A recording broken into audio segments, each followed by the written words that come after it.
არიან ქვეყნის პრემიერ-მინისტრის და ქვეყნის პრეზიდენტის მოსვლას ძალიან საინტერესო იქნება დღევანდელი დღე, რადგან გიორგი მარგველაშვილმა უკვე გაავრცელა ერთგვარი მესიჯი პარლამენტის ხდომაზე გამოსვლამდე, რომ ის შესთავაზებს განსაკუთრებული თანამშრომლობის ფორმატს. საქართველოს პარლამენტს საინტერესოა ის, რომ ჩვენ ჩავწერეთ საქართველოს პარლამენტის მომავალი თავმჯდომარე ირაკლი კობახიძე, რომელმაც თქვა, რომ მან არ იცის რას ეხება პრეზიდენტის ეს ინიციატივა. ამაზე ოდნავ მოგვიანებით მანამდე კი ჩემს გვერდით ეხლა იმყოფება პატრიოტთა ალიანსის ლიდერი, პატრიოტთა ალიანსის სიით სავარაუდოდ ვიცე-სპიკერი, რომელიც ამბობს, რომ დღეს პარლამენტს არ შეუძლია და კანონს დაარღვევს თუ ყველა დეპუტატის უფლებამოსილებას ცნობს, თუ რატომ ფიქრობს ის ასე. ამაზე თავად ირმა ინაშვილი ისაუბრებს, მე კი უკან კადრებს მივადევნე პარალელურად თვალს, წუთი წუთზე შემოვა საქართველოს პარლამენტის შენობაში გიორგი კვირიკაშვილი, ასევე ქვეყნის პრეზიდენტი გიორგი მარგველაშვილი. ირმა, რას ნიშნავს, რომ არ აქვს პარლამენტს იმის უფლება, რომ სრულად შემადგენლობის უფლებამოსილება ცნოს დღეს? ჩვენ ბოლო დღეების მანძილზე ვსაუბრობდით იმაზე, რომ ეგრეთ წოდებული გადასანაწილებელი ხმები გადანაწილდა მხოლოდ ქართულ ოცნებაზე და ნაციონალურ მოძრაობაზე. საუბარი არის 14 მანდატზე და ჩვენ შეტანილი გვაქვს საკონსტიტუციო სარჩელიც, რომელიც მიიღო წარმოებაში საკონსტიტუციო სასამართლომ, ასევე შეტანილი გქონდა სარჩელი თბილისის საქალაქო სასამართლოში, მაგრამ დღეს მოხდა განხილვა და არ დაკმაყოფილდა ჩვენი სარჩელი, მაგრამ ამის მიუხედავად ჩვენ ვასაჩივრებთ შემაჯამებელი ოქმის იმ ნაწილს, რომელიც ამ 14 დეპუტატს მანდატს. ანუ თქვენ ასაჩივრებთ 14 მანდატს, ამბობთ, რომ 14 მანდატი გეკუთვნოდა თქვენ, წაგართვეს თქვენ და მისცეს ოცნებას და ნაციონალურ 14 მანდატი უნდა გადანაწილებული იყოს სხვაგვარად. 14 მანდატიდან 10 მანდატი არ იწვევს ეჭვს ლეგიტიმაციის კუთხით, მაგრამ 4 მანდატი უნდა მიეღო საქართველოს პატრიოტთა ალიანსს და ამაზე ვსაუბრობ ჩვენ და ჩვენ ვამბობთ, რომ დღეს პარლამენტმა უფლებამოსილება უნდა მიანიჭოს არა 150, არამედ 136 დეპუტატს. მაგრამ სასამართლომ გითხრათ უარი. ანუ რატომ არის მაშინ დღეს კანონის დარღვევა თუ პარლამენტი ყველას უფლებამოსილებას ცნობს? მაგრამ ჩვენ გვაქვს ორი დღე კიდევ. არსებობს სააპელაციო სასამართლო, ხო? ამიტომ 136 დეპუტატი არაფერ პრობლემას არ ქმნის, შეიძენს უფლებამოსილებას, პარლამენტი დაიწყებს მუშაობას, არ შეექმნება არავითარი რისკი არც თავრობის დაკომპლექტებას, არც ბიუჯეტის მიღებას. ჩვეულებრივად იმუშავებს პარლამენტი, მაგრამ იქნება დაცული კანონიერება და სამართლიანობა. და თუ ისე მოხდება, რომ ყველას უფლებამოსილებას ცნობს ამ 14 სადაოს ჩათვლით, ამ შემთხვევაში რას აპირებთ? არაფერი, ჩვენ მივმართავთ ისევ სასამართლოს, საკონსტიტუციო სასამართლოს და უკვე ამ გადაწყვეტილებას გავასაჩივრებთ და წავალთ სამართლებრივი. კანონს არღვევს დღეს პარლამენტი? დიახ, ცალსახად კანონს არღვევს და ძალიან სამწუხაროა, რომ ეს იცის ქართულმა ოცნებამაც, რაც ეხლა ხდება, იცის ცენტრალურმა საარჩევნო კომისიამაც და იციან სხვა პარტიებმაც, მათ შორის ნაციონალურმა მოძრაობამ და ჩვენ არ უნდა დავიწყოთ უკანონობით ჩვენი საქმიანობა პარლამენტში. სულ ეს არის 136 დეპუტატმა რომ მიიღოს უფლებამოსილება, რასაც ჩვენ ვითხოვთ, არაფერი არ დაშავდება. წარმატებები მინდა გისურვოთ. ინგა, საინტერესოა, ანუ თუ შეიძლება ითქვას, ინგა, საინტერესოა, თავად ირმა ინაშვილი, ანუ ჩაერთვება ამ სხდომას. ჩვეული ხმაურით შევა პარლამენტში, იმიტომ რომ მე წეღავ მკითხე ირმა ინაშვილს და მან თქვა, რომ პირველი განცხადება, რასაც ის გააკეთებს, ეხლა ზუსტად 10 წუთში, როცა დაიწყება პარლამენტის მეცხრე მოწვევის პარლამენტის პირველი სხდომა, შეეხება სწორედ იმ საკითხს, რაზეც იგი პირდაპირ ეთერში საუბრობდა. დიანა, მე კიდევ ერთხელ შეგახსენებთ, წუთი წუთზე აქ ელოდებიან გიორგი კვირიკაშვილის და გიორგი მარგველაშვილის მოსვლას. ჩვენ ვიცით, რომ საქართველოს პრეზიდენტი აპირებს განსაკუთრებული თანამშრომლობის ფორმატი შესთავაზოს საქართველოს პარლამენტს და განსაკუთრებით ალბათ აქ საუბარია საკონსტიტუციო უმრავლესობაზე. ჩვენი ინფორმაციით პრეზიდენტი ხაზგასმით ისაუბრებს და ექნება ძალიან მკვეთრი პოზიცია პრეზიდენტის არჩევის წესთან დაკავშირებით. ამ თემაზე სხვათა შორის მე ჩავწერე ოცნების ახალი დეპუტატები და შეიძლება ითქვას, რომ ძალიან უცნაური იყო მათი კომენტარები. მაგალითად, ისეთი ტიპის ადამიანები, ვინც თავისი თავისუფლებით იყვნენ ცნობილი, მაგალითად თქვენ მოისმენთ მოგვიანებით მიხეილ ყაველაშვილი, ლევან გოგიჩაიშვილი, ცოტნე ზურაბიანი, ანუ სამოქალაქო აქტივისტები, რომლებიც იყვნენ წლების განმავლობაში. დღეს როცა მე მათ უსვამდი კითხვას, პრეზიდენტი ხალხმა უნდა აირჩიოს თუ საპარლამენტო უმრავლესობამ, ისინი მეუბნებოდნენ, რომ ეს არის გუნდის გადასაწყვეტი. ამაზე მოგვიანებით მანამდე კი ერთი საინტერესო დეტალი, მე წეგან ჩავწერე პარლამენტის მომავალი სპიკერი ირაკლი კობახიძე დაუსვიმას კითხვა, იცის თუ არა ირაკლი კობახიძემ რა ინიციატივით შემოდის პარლამენტში საქართველოს პრეზიდენტი პრეზიდენტი ირაკლი კობახიძე მიპასუხა, რომ მას არ ქონია პრეზიდენტთან კონსულტაციები, არ იცის თუ რა ინიციატივას წარმოადგენს. სულ რამდენიმე წუთში გიორგი მარგველაშვილი ჩვენ შეგვიძლია მოусმინოთ ირაკლი კობახიძეს, შემდეგ კი დეპუტატების დავარდნილი უკაცრავად თავისუფლების დავარდნილი ხარისხის შესახებ მინდა საინტერესო ინტერვიუები რომ მოგასმეინოთ. ეს პრეზიდენტი მოდის საგანგებო შემოთავაზებით, მან თქვა, რომ პარლამენტს უნდა შესთავაზოს თანამშრომლობის ახალი ფორმატი. თქვენ როგორც მომავალი პარლამენტის თავმჯდომარე საქმის კურსში ხართ, რას გთავაზობთ პრეზიდენტს? დეტალებთან დაკავშირებით მე საქმის კურსში არა ვარ, თუმცა აღნიშნა აუცილებლად იმას, რომ ძალიან მნიშვნელოვანია შედგეს მჭიდრო თანამშრომლობა ყველა კონსტიტუციურ ორგანოს შორის. ეს თანამშრომლობა უნდა იყოს მჭიდრო და კონსტრუქციული და ჩვენ ვართ ღია ნებისმიერი შემოთავაზებისათვის. მათ შორის პრეზიდენტისგანაც ნებისმიერი ფორმატის შემთხვევაში მზად ხართ, რომ განიხილოთ და წახვიდეთ მის ჩვენ განვიხილავთ ყველა შემოთავაზებას, რომელიც იქნება წარმოდგენილი ამა თუ იმ კონსტიტუციური ორგანოს მხრიდან. მაგრამ წინასწარ არ იცით, თქვენ არ ქონიათ საუბარი კონსულტაცია პრეზიდენტთან, რას გთავაზობთ? ჩვენ კონსულტაციები არ ქონია, თუმცა უახლოეს მომავალში გვექნება ასეთი კონსულტაცია. საინტერესო არის ის, რაზეც მეწეღა ვსაუბრობდი, ანუ თავისუფლების ხარისხის შეზღუდვა. თითქოს შეიძლება მე მომეჩვენა, მაგრამ აი ცნობილი თავისუფლები, ცნობილი დეპუტატები დღეს დასმულ შეკითხვაზე პრეზიდენტი, რომელიც წარმოადგენს ამ ახალ ინიციატივას, ახალი თანამშრომლობის ფორმატს, ხალხმა უნდა აირჩიოს თუ პარლამენტმა, ისინი მეუბნებოდნენ როგორც გუნდი გადაწყვეტს. მანამდე მე ვთხოვ ოპერატორს კამერა მიატრიალოს ეხლა აქეთ, ჩემთან ერთად აი გვერდით იმყოფებიან ჟურნალისტები, მაგალითად თამარ ბაღაშვილი. თამარ, პირდაპირ ეთერში ვარ, ერთი კითხვა მინდა რომ დაგისვა. შენ რა სხვაობას ხედავ ძველი პარლამენტების 1 სექტემბერსა და დღევანდელ 1 სექტემბერს შორის? მოკლედ რომ მითხრა და გადავალ უკვე ისევ პირდაპირ. პირველი, რასაც ახლა ვხედავ ესე რაც თვალით ჩანს, ყოველთვის იყო ხოლმე წითელი ხალიჩა, უფრო რაღაც საზეიმო განწყობა და ჩაცმულობა საზეიმო ქონდათ ხოლმე დეპუტატებს. ჩვენ გვახსოვს ეს დრესკოდი, რომლითაც მოდიოდნენ პარლამენტარები. დღეს ეს განწყობა არ არის, თუმცა ქართული ოცნების წევრებს აქვთ ეს უფრო მეტად ამაღლებული განწყობა, ვიდრე ოპოზიციის წარმომადგენლებს, მაგალითად, ვისაც მე ვესაუბრე და დეპუტატები, რომლებიც პირველად მოხვდნენ დღეს პარლამენტში, ამბობენ, რომ გაეცნობიან პარლამენტის საქმიანობას, მათ სპეციალური ლიტერატურაც გადასცეს, სადაც პარლამენტის გზამკვლევიც კიდევს იმისთვის, რომ იოლად მიაგნონ ყველა საჭირო ოთახია პირველად არიან, აქ მეც მეორე თუ არა ამ შენობაში. ანუ უფრო საზეიმო განწყობა იყო ხოლმე ადრე ფიქრო? ასე მგონია, რომ უფრო საზეიმო განწყობა იყო წინა შემთხვევებში, ვიდრე დღეს. წარმატებები პირდაპირ ეთერი ეწყება თამარსაც და სრულიად დაუგეგმავად შეუვარდი. მოკლედ მე გიყვებოდით იმის შესახებ, რომ მე განსაკუთრებით მაინტერესებდა, როცა ვესაუბრებოდი ახალი წევრების აზრი და ჩვენ შეგვიძლია ეხლა მოვისმინოთ მიხეილ ყაველაშვილის, ლევან გოგიჩაიშვილის, ცოტნე ზურაბიანის, არ ვიცი კიდევ ძალიან ბევრი ოცნების წარმომადგენლის პასუხი, რომლებსაც ვეკითხებით პრეზიდენტი ხალხმა უნდა აირჩიოს თუ პარლამენტმა და რას პასუხობენ ისინი. თქვენ თავადვე მოისმენთ, ერთი აღმოჩნდა მათ შორის ახალ სახეებს შორის განსხვავებული და ეს იყო ენძელა მაჭავარიანი. მის ინტერვიუს ოდნა მოგვიანებით შემოგთავაზებთ, ახლა კი მოусმინოთ ოცნების ახალ სახეებს. პრეზიდენტი პარლამენტმა უნდა დაგვინიშნოს თუ ხალხმა უნდა აირჩიოს? პრეზიდენტს პარლამენტი უნდა ირჩევდეს თუ ხალხი? ეხლა მოვა გიორგი მარგველაშვილი და პარლამენტს შესთავაზებს თანამშრომლობის სრულიად ახლებულ ფორმატს. მე რა თქმა უნდა ჩემი აზრი ამასთან დაკავშირებით მაქვს, მაგრამ ჯობია მას შემდეგ. არა, რატომ ჯობია? მე შენ გიცნობდი როგორც თავისუფალ ადამიანს, ყოველთვის თავისუფლად გამოთქვამდა აზრს. ამიტომ მოდი გუნდისგან ცოტა განსხვავებული პასუხი გითხრას ლევან გოგიჩაიშვილმა. თქვენი პირადი აზრი როგორი? ჩემი პირადი აზრი არის, თუ საპარლამენტო რესპუბლიკა არის, ისე უნდა განხორციელდეს პრეზიდენტის არჩევა, როგორც ხდება საპარლამენტო რესპუბლიკა. ანუ უმრავლესობამ უნდა აირჩიოს? ზოგადად პარლამენტი ირჩევს ხოლმე რა თქმა უნდა. მადლობა. სოფო, რა არის ყველაზე მნიშვნელოვანი, რის გამოც გადაწყვეტეთ, რომ პარლამენტში შემოსულიყო?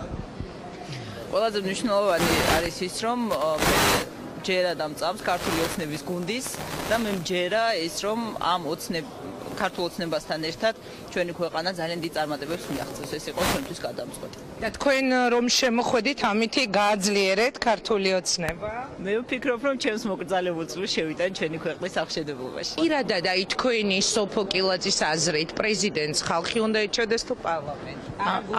ამის შესახებ ჩემი პირადად როგორც სოფო კილაძის აზრი და როგორც იურისტის აზრი და როგორც პარლამენტის წევრის აზრს მოგახსენებთ სწორედ იმის შემდეგ, რაც გადავწყვეტ მთლიანად საკონსტიტუციო რეფორმის ჭრილში, რა მიმართულებას ავიღებთ. ბატონო ლევან, ყველაზე მნიშვნელოვანი საკითხი რა არის? თქვენთვის რის გამოც შემოხვედით პარლამენტში? რომელი არ არის მნიშვნელოვანი? აი ყველაზე მნიშვნელოვანი ყველაფერი მნიშვნელოვანი, რაც ჩვენი ქვეყნისთვის და ჩვენი მოქალაქეებისთვის არის. აი მაგალითად პრეზიდენტის არჩევის წესზე რა სიტყვი? ამ დეტალებზე ალბათ უფრო შემდეგ დღეებში არა, თქვენი მოგვიწევს პოზიცია საუბარი. ყველას ვეკითხებით, ანუ ფიქრობთ, რომ პარლამენტმა უნდა აირჩიოს უმრავლესობამ პრეზიდენტი? ყველა საკითხი, რომელიც ჩვენი ქვეყნისთვის, ჩვენი მოქალაქეებისთვის არის მნიშვნელოვანი, ზუსტად იმიტომ ვართ ყველა აქ ჩვენ. ხო, მაგრამ თქვენი აზრი გვაინტერესებს. ამებზე ბევრი დრო გვექნება, რომ ვისაუბროთ ყველა ეგეთ.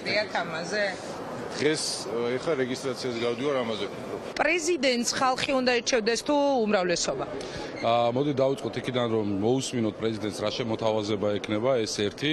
მეორე, პრეზიდენტს ხალხი უნდა ირჩევდეს თუ უნდა ირჩევდეს პარლამენტი, ამას გადაწყვეტავს საპარლამენტო მუშაობა და ის განხილვები, რომელიც იქნება ერთი მოქალაქე ლევან კობერიძე რას ფიქრობს? მოქალაქე ლევან კობერიძე ფიქრობს, რომელსაც უკვე საკმაოდ დიდი პასუხისგებლობა აქვს სამომრჩევლის წინაშე, რომ უნდა იმუშაოს და სამუშაო პროცესის შესაბამისად მიიღოს გადაწყვეტა. ანუ დეპუტატი გახდით და თქვენი თავი თქვენ აღარ გეკუთვნით, ესე ჩავთვალოთ, მე მინდა რომ მოვისმინოთ თქვენი თავისუფალი აზრი ამაზე და არა გუნდის გადაწყვეტილება. ადამიანის ცხოვრება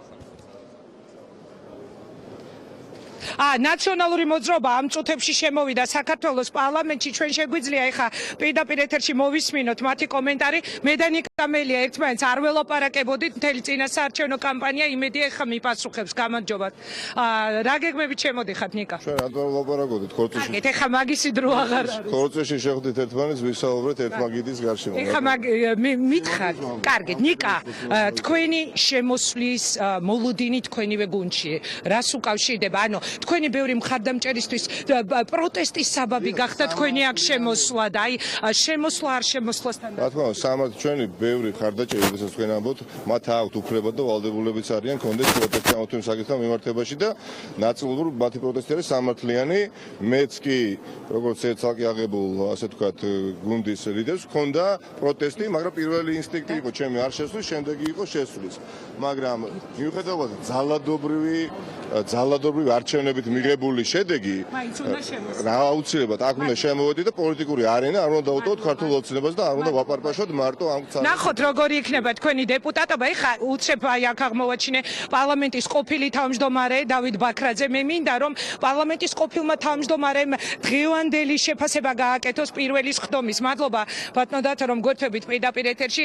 რითი განსხვავდება, რა პარალელებს გავავლებ პირველად როცა თქვენ გახდით პარლამენტის თავმჯდომარე და დღეს როცა უკვე 27 კაციანი გუნდის ლიდერად შემოდიხართ?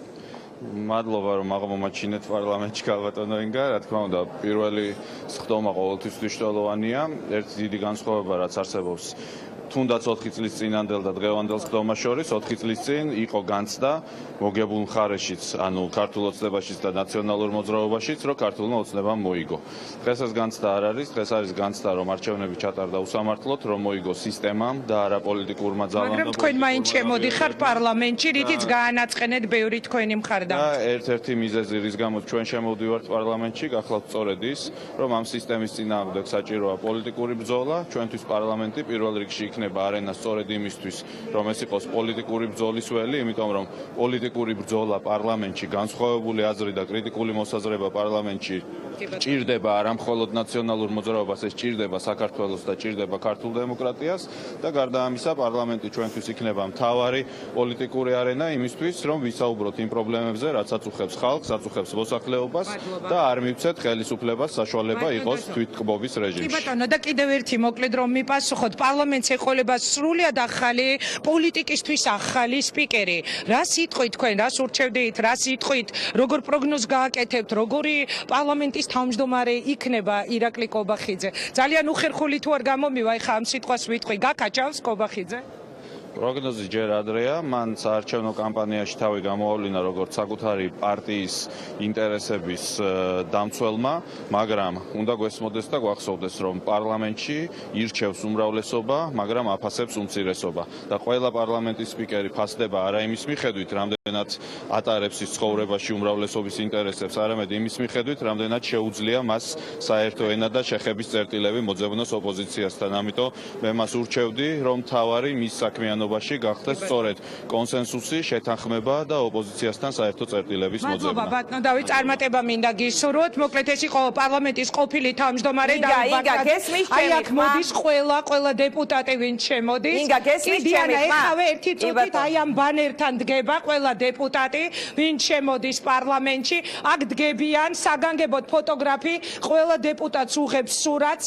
მიდიან იქ ზოგიერთს ახალს უხსნიან პარლამენტში შიდა მოქცევის წესებს. ყველა დეპუტატმა უმცირესობიდან, უმრავლესობიდან უნდა გაიაროს ეს გზა, უნდა მოვიდეს აქ და სერგო ყველაზე გამოცდილი პარლამენტის ფოტოგრაფი უღებს მათ აუცილებლად გადაუღებთ ფოტოებს და როგორ გამოიყურებიან ისინი საინტერესოა ინგა, იმიტომ რომ ნახეთ პარლამენტის თავმჯდომარეობის კანდიდატი ახალი ვარცხნილობით.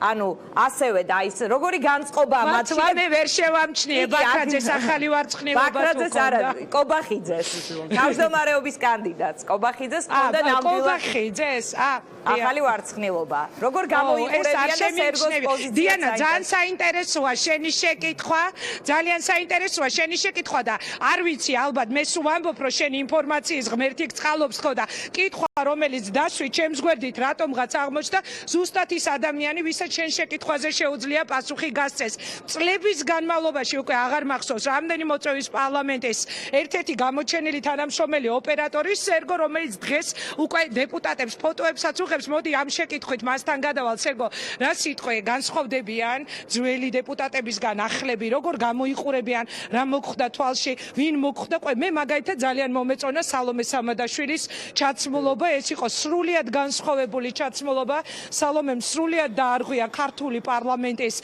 ეტიკეტი ერთგვარი შეიძლება ითქვას და მოვიდა არაჩვეულებრივ ფორმაში სალომე არ ვიცი ეხა ჩანს თუ არა აქ სადმე მაგრამ როდესაც ეგან დავით ბაქრაძე საუბრობდა თვალი მომჭრა აი სერგო გვეტყვის ალბათ ვინ იყო ყველაზე განსხვავებული და რითი განსხვავდებიან ისინი ერთმანეთისგან სერგო ვიზუალზე რას გვეტყვი ვიზუალზე განსხვავდებიან წინა პარლამენტთან შედარებით როგორ ყველაფერი უფრო დახვეწილები არიან უფრო მომზადებული მოწესრიგებული და რატო წინა პარლამენტში ჩაუცმელები დადიო ჩაუცმელები არ დადიოდნენ მაგრამ ერთ-ერთი შენიშვნა ის იყო რომ სხდომათა დარბაზში იჯდნენ არა პიჯაკით და არა ხალხსტუხით აქ უმრავლესობა რომელიც მოვიდა ყველა პიჯაკში და ხალხსტუხში ისე ფოტოებს როცა უღებდი აი ამ ბანერთან რას გრძნობდი შენი პროფესიონალური თვალით ნერვიულობენ პირველ დღეს კი ეს ნამდვილად ნერვიულობა აბსოლუტურად ყველას ემჩნევა ეხლა მითხარი გულწრფელად ყველაზე დაბნეული ვინ მოგეჩვენა ახლებს შორის ახლებს შორის ეხლა ესე დეტალურად გვარებით ჯერ არ ვიცი სამწუხაროდ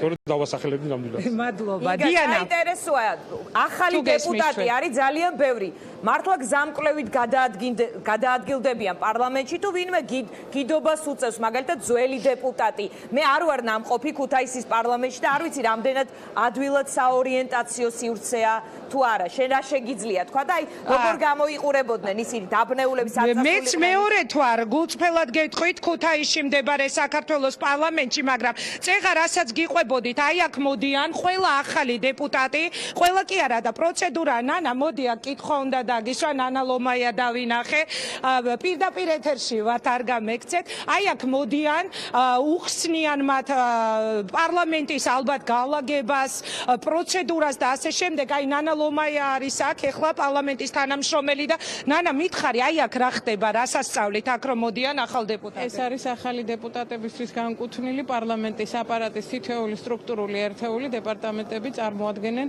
საკუთარ პროგრამას ეს არის თითოეული დეპარტამენტი რა საქმიანობას ეწევა. ანუ ეხლა უხსნით გზამკვლევია და ეხლა გზამკვლევი აი ეგრე თქვენ რაც ხელში გიჭირავთ აქ ჩამონათვალია თითოეული აი დიანა რაც შენ გაინტერესებდა აი ცალ-ცალკე არის საერთაშორისო ურთიერთობათა დეპარტამენტის საზოგადოებასთან ურთიერთობა მოკლედ ყველაფერს დეტალურად უხსნიან ახალ დეპუტატებს დაბნეულები არიან ახლები არ არიან დაბნეულები ასე მგონია რომ ისინი საკმაოდ გაეცნენ რეგლამენტს და იციან დაუშვათ სად რა უნდა რა საქმიანობისთვისაც მოვიდნენ პარლამენტში უბრალოდ ახლა დეპარტამენტები ვალდებულები არიან, რომ მათ იცოდნენ შემდგომში უკვე როგორი ურთიერთობა ექნება დეპარტამენტთან.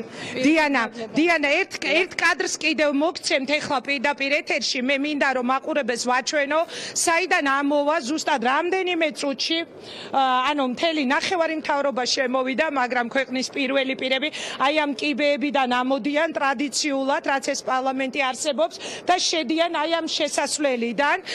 სწორედ აი ამ შესასვლელიდან შესული საქართველოს პრეზიდენტი იტყვის თავის მთავარ სათქმელს დღეს ის თანამშრომლობის ახალ ფორმატს თავაზობს პარლამენტს და ჩვენი ინფორმაციით გიორგი მარგველაშვილი, ეს არის დაუდასტურებელი ინფორმაცია, მაგრამ ჩვენი ინფორმაციით გიორგი მარგველაშვილი მკვეთრი პოზიციით გამოვა დღეს საპარლამენტო ტრიბუნაზე პრეზიდენტის არჩევის წესთან დაკავშირებით. ასევე ინგა საინტერესოა, ჯერ ერთი კარგი იქნება ახალ ბედებზე ვსაუბრობდით, რომ კომიტეტის თავმჯდომარეებს და მთელ ამ ახალ შემადგენლობას თუ კარგად დავიმახსოვრებთ, ეს ნიშნავს, რომ ისინი შედგნენ როგორც ლიდერები, როგორც პოლიტიკოსები და ეს იქნება ძალიან საინტერესო. ასევე საინტერესოა, რომ დღეს მაგალითად გიორგი კვირიკაშვილი მანდ მოვა როგორც პრემიერი და როგორც დეპუტატი. ის პარალელურად არის დეპუტატის სიის პირველი ნომერი.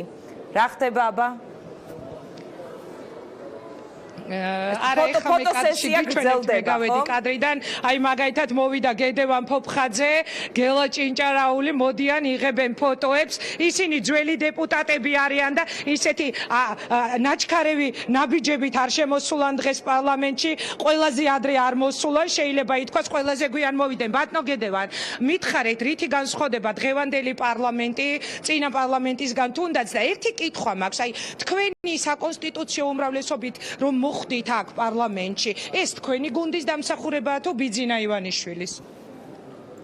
საბოლოო ჯამში ეს ხალხის დამსახურებაა, იმიტომ რომ ვისაც მისცა ხალხმა ხმა, იმან მოიგო არჩევნები და საკონსტიტუციო უმრავლესობაც არის არჩევნების შედეგი. არჩევნები ნამდვილად არ ეყალბებულა, იყო ქართული ხალხის ნება გამოხატული და განსხვავება ამ პარლამენტის იქნება ის, რომ ჯერ ერთი ჩვენ უფრო მეტი პასუხისმგებლობა გვაქვს პოლიტიკური ნაკისრი ვიდრე მეორე მოწვევის პარლამენტს, მეორე მოწვევის პარლამენტი იყო უფრო ნეგატიურ და ბრძოლის ტალღაზე. ეხლა აღარ იქნება ეს ტატამი, პოლიტიკური ტატამი.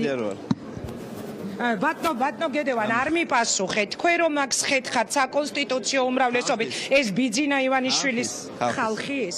კარგი, და კიდევ ერთი კითხვა, დღეს პრეზიდენტი მოვა აქ და ჩვენი ინფორმაციით ის ძალიან ხაზგასმით ისაუბრებს პრეზიდენტის არჩევის წესზე. პირდაპირ მითხარით და მოკლედ, პრეზიდენტი ხალხმა უნდა ირჩიოს თუ საპარლამენტო უმრავლესობა? ეს დამოკიდებულია იმ უფლებამოსილების ფარგლებზე, რომელიც უნდა ქონდეს პრეზიდენტს ზოგადად. თქვენი აზრი მითხარით, თუ შეიძლება თავისუფალი ადამიანი ხა თქმა უნდა ამ უფლებამოსილების ფარგლებში საყოველთაოდ არჩეული პრეზიდენტი ცოტა არასწორია, იმიტომ რომ საპარლამენტო რესპუბლიკა თუ ვართ, პარლამენტმა უნდა აირჩიო, დაგვინიშნოს პრეზიდენტი. მე არა ვარ ასე კატეგორიული, მგონია რომ აქ თემებზე მაინც საკონსტიტუციო კომისიის ფარგლებში უნდა მიმსჯელოთ და ჩამოყალიბდეთ იმაზე, როგორ აჯობებს. ანუ თქვენ ფიქრობთ, რომ პარლამენტმა უნდა აირჩიოს პრეზიდენტი? არა ვარ მასე კატეგორიული.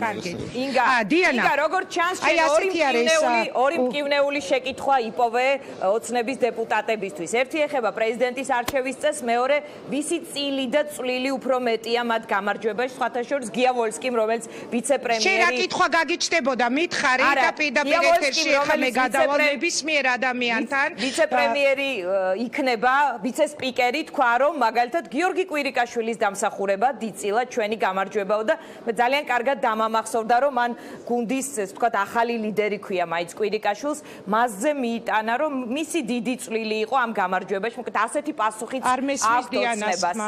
კარგი, თქვენ აი პატრიარქს ხედავთ ახლა კადრში, როგორც ჩანს, ყველაფერი მზადაა, მაგრამ პრეზიდენტი არ ჩანს ჯერ. ასეა თუ არა, თუ პრემიერიც არ მოსულა, ინგა გითხარი, აბა რა ხდება? ინგას დაუბრუნდებით რამდენიმე წუთში, მანამდე მოგიყვებით, როგორ პროცედურას გაივლის დღეს პარლამენტი პირველ სხდომაზე. პარლამენტი ძირითადად საკადრო გადაწყვეტილებებს მიიღებს, აირჩევს ვიცე-სპიკერებს და კომიტეტის თავმჯდომარეებს. ასევე ჩამოაყალიბებს ქართული ოცნების 115 წევრიან უმრავლესობას, ნაციონალური მოძრაობის 27 წევრიან უმცირესობას და ფრაქციებს. პატრიოტთა ალიანსი უმრავლესობისა და უმცირესობის გარეთ მყოფი, სავარაუდოდ ერთადერთი ფრაქცია იქნება.